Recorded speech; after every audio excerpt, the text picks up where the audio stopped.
Oh. Mix! Mix, nandito ako! Oh, bakit ngayon kay baby ka na? Kanina, tapang-tapang mo, dami mong sinasabing masasamang words sa akin. Ano ba bang gusto mo? Nandiyan na sa'yo si Very Good. Ba't hindi ka na lang tumawad ng heaven para magkita na kayo ng kapatid mo? Ba't kailangan mo pa kaming saktan? Actually, I'm hoping na makikita ko pa rin yung gusto kong teddy bear na ibigay kay Ara. Sobrang tagal na nun. Eh di, mag-hukay kayo. Tulungan niyo ako. Hanapin natin yun. Mahirap yung pinapagawa mo, Zita. Mga empleyado lang kami.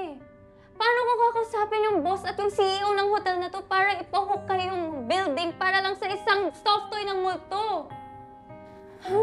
Puro ka lang excuse. Ayaw wala ako tulungan eh. Gusto ko namin tulungan. Kaya tinatanong kita kung paano. Basta kaya namin.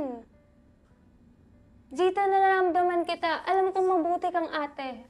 Alam kong mahal na mahal mo yung kapatid mo, kaya hinahanap mo yung best toy para sa kapatid mo. Ang tagalan niya kasing pinapabili yung teddy bear na gusto niya eh. Pero nung nabili ko naman, wala na. Patay na kami. Hindi ko na nabigay yung gusto niya. Hindi ko na siya napasaya.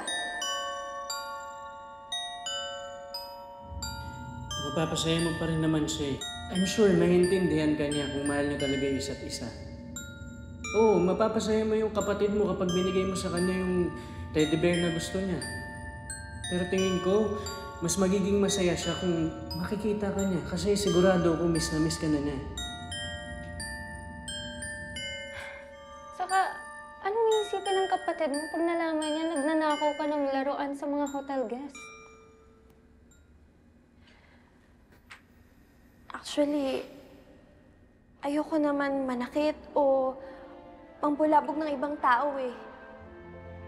Gusto ko lang talaga mahanap yung teddy bear na ibibigay ko kay Ara. Para pag nagkita kami, matuwa siya. Gusto ko na talaga siyang makita at mayakap. E di puntahan mo na siya.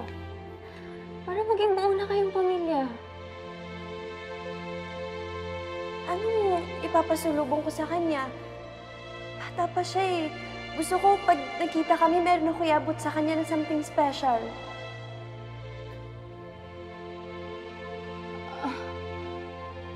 Ma'am Charlotte, okay lang po ba na ibigay na lang natin si Very Good para sa kapatid ni Zita?